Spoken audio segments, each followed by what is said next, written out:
हम कैसे समझें कि जो साधना हम कर रहे हैं उसकी दिशा सही है? यही प्रश्न जनक ने कभी अष्टावक्र से पूछा था और अष्टावक्र ने जो जवाब दिया वही जवाब मेरा है। कहते हैं अष्टावक्र, सत्य, संतोष, सरलता, दया और क्षमा, इनको अपनाना सबसे बड़ी साधना। ये 5 गुण अगर तुम्हारे भीतर विकसित हो रहे हैं, सत्य, संतोष, सरलता, दया और क्षमा, तब समझना कि साधना में तुम्हारी प्रगति हो रही है। और अगर इस कसौटी पर तुम खरे नहीं उतर रहे हो तो समझना कहीं साधना में भूल चूक हो रही है। ये गुण जितना किसी साधक में उतरते हैं उसकी साधना उतनी ही ठीक दिशा में चलती हुई कही जा सकती है। इसलिए आओ इन 5 गुणों को ठीक से समझते हैं। पहला गुण क्या है? सत्य। सत्य क्या है? अनुभव ज्ञान ही सत्य है। लोग वाचक ज्ञान में उलझ करके रह जाते हैं, धर्म ग्रंथ पढ़ते हैं, उसकी व्याख्याएं करते रहते हैं, उसको बुद्धि से समझने की कोशिश करते हैं। नहीं, इससे सत्य का नाता नहीं है। तुम्हारा अनुभव अगर होता है, भीतर आत्मा का अनुभव होता है, भीतर का अनुभव होता है, अपने वजूद का, अपने होने का, मैं कौन हूँ, इसका जो अनुभव है वही सत्य है। ये बाहर की किताब पढ़ने से नहीं होगा। ये पढ़ ले तू अपनी किताब में जीवन की किताब को पढ़ो, इससे सत्य की प्रतीति होती है। तो अनुभव ज्ञान ही सत्य है। इसलिए मलूक दास कहते हैं, पहला पद है देई देवा। जब तुम यात्रा शुरू करते हो, प्राइमरी स्कूल की यात्रा है, भले देवी देवताओं के मंदिर है तुम वहाँ जाते हो, दूजा नेम, फिर कुछ नियम अपने जीवन में बनाते हो, उस नियम का पालन करते हो। तीजा आचारा, फिर शुभता की ओर यात्रा करते हो, सदाचार का पालन करते हो। लेकिन तीजे पद में सब जग उलझा। जितने सत्संग लोग करते हैं, जरा क्या करना चाहिए, क्या अच्छा है, सदाचार की बातें करते रह जाते, लेकिन तीजा पद में सब जग उलझा। तुम संतों की बातें सुनो, तथा कथित संतों की बातें सुनो, तो बस सदाचार की बातें हो रही है, कैसा होना चाहिए, क्या होना चाहिए, लेकिन इसी में लोग उलझ गए हैं।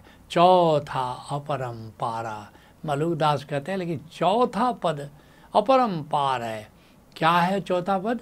अब मैं अनुभव पद ही समाना, अब मैं अनुभव पद ही समाना, अब मैं अनुभव ज्ञान में प्रवेश कर रहा हूँ। तो असली बात अनुभव ज्ञान है। क्या चीज़ का अनुभव करना है? तो सत्य अनुभव में आ जाएगा।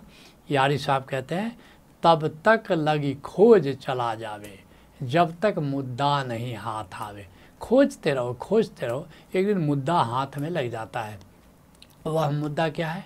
वह मुद्दा ओंकार है, अनाहत नाद का अनुभव है, जो हमारी आत्मा की गूंज है, जिसके लिए नानक देव जी कहते हैं, एक ओंकार सत्य नाम। वह जो ओंकार है वही सत्य नाम है, वही सच्चा नाम है, वही सच्चा ज्ञान है, वही सार शब्द है। बाकी तो ठीक है, जीवन चलाने के लिए है, लेकिन सत्य को जानोगे कैसे? इसके लिए 5 पड़ाव हैं। इसलिए अगर साधना की यात्रा पर चल रहे हो, साधना कर रहे हो, तो अब देखो क्या इन 5 पड़ावों से तुम्हारा परिचय हो रहा है? क्या इन 5 पड़ावों का तुम्हें अनुभव हुआ? पहला है दृष्टा। संसार में बाहर जीते हो, अब अंतर जगत का अनुभव शुरू करो। अब अंतर जगत के प्रति जागो, विचार के प्रति जागो, भाव के प्रति जागो, काम क्रोध लोभ मोह ईर्ष्या द्वेष के प्रति जागो, सांसों के प्रति जागो। तो भीतर जो चल रहा है विषयों के प्रति जागो। तो जो भी भीतर अंतर जगत में है उसके प्रति जागो। तो क्या जागरण शुरू हुआ अंतर जगत के प्रति? एक पड़ाव तो ये है। इसके आगे ध्यान। अब निराकार के प्रति जागो। क्या निराकार का ज्ञान हुआ? अगर निराकार का ज्ञान नहीं हुआ तो बस ऐसे ही भटकते रहो, कुछ हाथ में लगने वाला नहीं है। बहुत लोग ध्यान के नाम पर बहुत कुछ करते हैं, नासिकाग्र देखते रहते हैं, तो माइंडफुलनेस करते रहते हैं। नहीं, उससे नहीं होगा। निराकार को जानो और निराकार के प्रति जागो।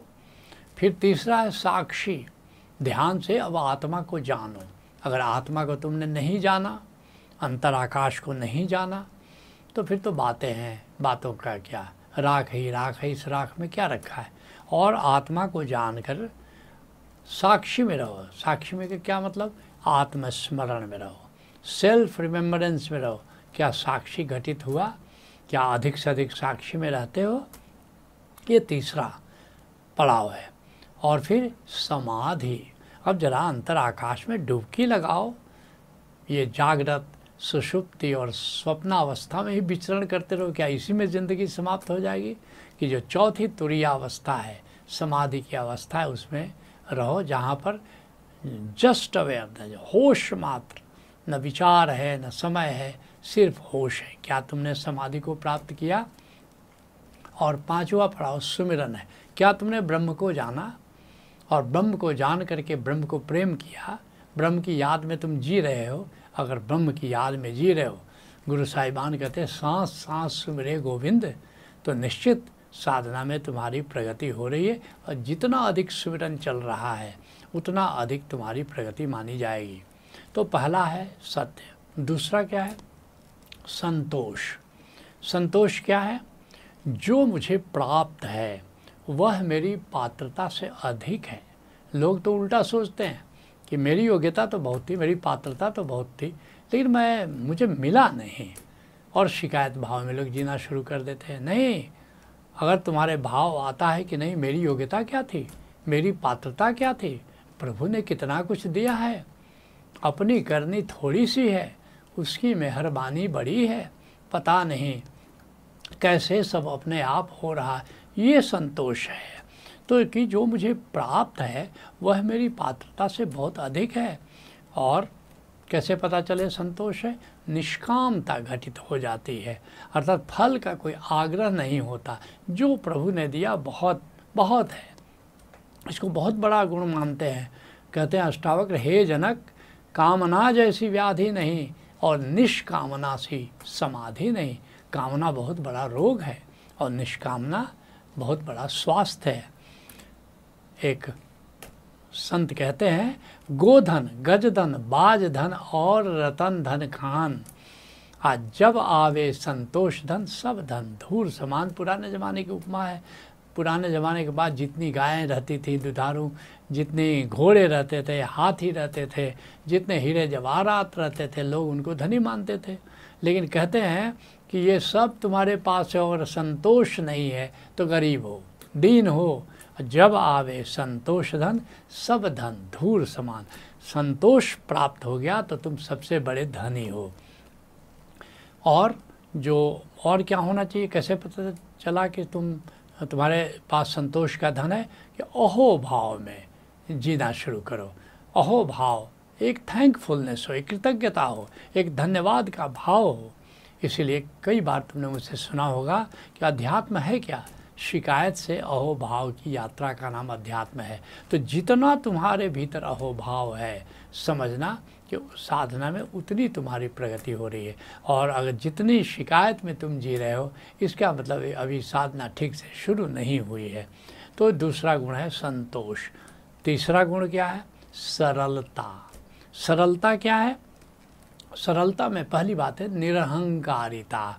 निरहंकारिता का मतलब आदमी, लोग क्या करते हैं, अपने को विशिष्ट दिखाने की कोशिश करते थे। तो अपने को विशिष्ट दिखाने का जो भाव है वो अहंकार है। बस जैसे सभी जीव हैं वैसे हम हैं, सभी मनुष्य हैं वैसे हम भी मनुष्य हैं। तो एक बिल्कुल इसको कहते हैं कि अहंकार जो है, अर्थात दूसरे हमको मूल्य दें, ये अहंकार है। तो ये दूसरे से क्यों मूल्य पाना चाहते हो? दूसरे से रिकॉग्निशन तुमको क्यों चाहिए? तुम अपने भीतर तुम स्वयं देखो, तुम अद्वितीय हो और प्रभु ने जैसा बनाया है बहुत ही अच्छा है। विशिष्ट दिखने की ज़रूरत क्या है? लोगों से रिकॉग्निशन प्राप्त करने की ज़रूरत क्या है? बहुत से लोग देखते हैं सोशल मीडिया में रहते हैं, हमारे इतने व्यूअर्स हैं, हमको हमारे इस सवाल को, उत्तर को 1 लाख लोगों ने देखा, हमारे इस ये जो हमने पोस्ट किया था इसको 2 लाख लोगों ने देखा। इसे क्या हुआ? गधा गधा ही रहेगा ना। अगर किसी गधा की बहुत लोग सराहना करते कि हाँ ये गधा बड़ा अच्छा है, घोड़ा तो नहीं हो जाएगा। लेकिन ये सब अहंकार के चोचले हैं। तो ये निरहंकारिता, ये सरलता का लक्षण है। गोरखनाथ कहते हैं हब कि न बोलिबा, हाँ डब कि न चलिबा, हाँ धीरे धरिबा पाँव। ये बात काट करके मत बोलो। हब कि न बोलिबा, डब कि न चलिबा। देखते हो पहलवानों को कैसे चलते हैं, जैसे सारी धरती को हिला देंगे। हाँ धीरे धरिबा पाँव, धरती को भी चोट लगती है। थोड़ा बहुत से लोग देते हैं कुर्सी खिसकाते इतने ज़ोर से आवाज़ करते हैं, कुर्सी को भी चोट लगती है। थोड़ा संवेदनशील बनो। हब कि न बोलिबा, डब कि न चलिबा, धीरे धरिबा पाँव, आ सहजे रहिबा, गर्व न करिबा, भदंत गोरख राव। सहज रहो ना, ज़्यादा दिखाने की कोशिश क्यों कर रहे हो। और दूसरा है प्रसन्नता, खुशी, मुदिता, प्रफुल्लता, आनंद। एक सरल व्यक्ति सदा प्रसन्न रहता है। कृष्ण कहते हैं गीता में, उसके भीतर मुदिता होती है, प्रसन्नता होती है। ये जो टेढ़ा व्यक्ति होता है हमेशा उसका मुंह टेढ़ा होता है। एक प्रसन्न व्यक्ति, सद्य स्नात, संतों को देखोगे सद्य स्नात, जैसे अभी अभी स्नान करके आए हैं। तो प्रसन्नता होनी चाहिए चेहरे पर। और क्या होना चाहिए, उत्साह होना चाहिए, एक उल्लास होना चाहिए, एक उमंग होना चाहिए। बालवत, संतों को देखोगे बच्चे जैसा देखोगे, बालवत देखोगे। तो ये इसका अगर ये गुण तुम्हारे भीतर है तो सरलता है और तुम्हारी साधना ठीक चल रही है। जो चौथा गुण है वो दया। दया क्या है, तुम्हारे भीतर कितनी संवेदना है, कितनी संवेदना है। एक शायर कहता है, संवेदना हृदय में न होती तो हृदय पाषाण हो गया होता, मधुरिमा कंठ में न होती तो शब्द विषपान हो गया होता, वासना प्रेम में न होती तो प्रेम वरदान हो गया होता, याचना भक्ति में न होती तो भक्त भगवान हो गया होता। एक संवेदना पैदा करो, संवेदनशील बनो। और दया की पहचान क्या है, अहिंसा भाव। दूसरे को मनसा वाचा कर्मणा ठेस मत पहुँचाओ। तुलसीदास कहते हैं कि परम धर्म श्रुति विदित अहिंसा। श्रुतियाँ कहती हैं ये परम धर्म है, अहिंसा परमो धर्म। ऐसा वेद कहता, हमारा ऋषि कहता है कि सबसे बड़ा धर्म क्या है, अहिंसा, दूसरे को चोट न पहुंचाने का भाव। जिसके लिए कबीर साहब कहते हैं, हिंदू की दया और मेहर तुर्कन की, दोनों घर से भागे। हिंदू है और दया नहीं तो हिंदू किस बात का है। मुसलमान है और उसमें मेहर नहीं है, दया नहीं है, तो फिर किस बात का मुसलमान है। वह करे जीवा वो झटका मारे, आग दो ही घर लागी। एक बकरा काटता है झटका दे करके और एक जीवा करके, दोनों बकरा काट रहे हैं। तो फिर किस बात के तुम हिंदू और किस बात के मुसलमान, तुम तो इंसान ही नहीं हो। हिंदू मुसलमान होना तो बहुत दूर की बात है। और पांचवा गुण है क्षमा। क्षमा क्या है, दूसरे की गलतियाँ अपराध को स्वीकार करना, उसको भुला देना, इसको क्षमा भाव कहते हैं। ये बहुत बड़ा भाव है, बहुत उच्च गुण है। और जैसे जैसे साधना में प्रगति करते हो वो क्षमा करने का ये जो भाव है वो बढ़ता चलता है। और हमारा ऋषि कहता है, क्षमा शस्त्रम करे यस्य दुर्जनः किम करिष्यति। जिसके भीतर क्षमा का शस्त्र है, जिसके पास, दुष्ट उसका क्या बिगाड़ सकता है। आनंद गीता में हमने लिखा है, तुम क्षमाशील हो क्षमा करो उनको जो अपराधी तेरे। तुम भी तो क्षमा चाहते थे, अपराध किए जो बहुतेरे। तो तुम तो चाहते हो कि सब लोग मेरी गलतियों को क्षमा कर दें और तुम दूसरों को क्षमा करना नहीं चाहते हो। नहीं, ऐसा नहीं, क्षमा भाव विकसित करो। प्रतिशोध अग्नि का शमन करो, अथ क्षमाशीलता ग्रहण करो। अथ क्षमा ही शरणम गच्छामि, भज ओशो शरणम गच्छामि। तो इसलिए जो अष्टावक्र ने जो बात कही है, जो 5 गुणों की बात की है, सत्य, संतोष, सरलता, दया और क्षमा, अगर इनको तुम अपनाते हो, और इनको अपनाने का जो मैंने बताया कि ये 5 ही तरीका है, ऐसे नहीं कि ऐसे सहज रूप से अपना लोगे। अगर इस तरह साधना करोगे तो ये गुण तुम्हारे भीतर विकसित होते चले जाते हैं। और ये गुण जितना तुम्हारे भीतर विकसित हों, उस कसौटी पर कस लेना कि तुम्हारी साधना सही दिशा में चल रही है। सत्संग को यहीं विराम देते हैं। हरि ओम तत्सत।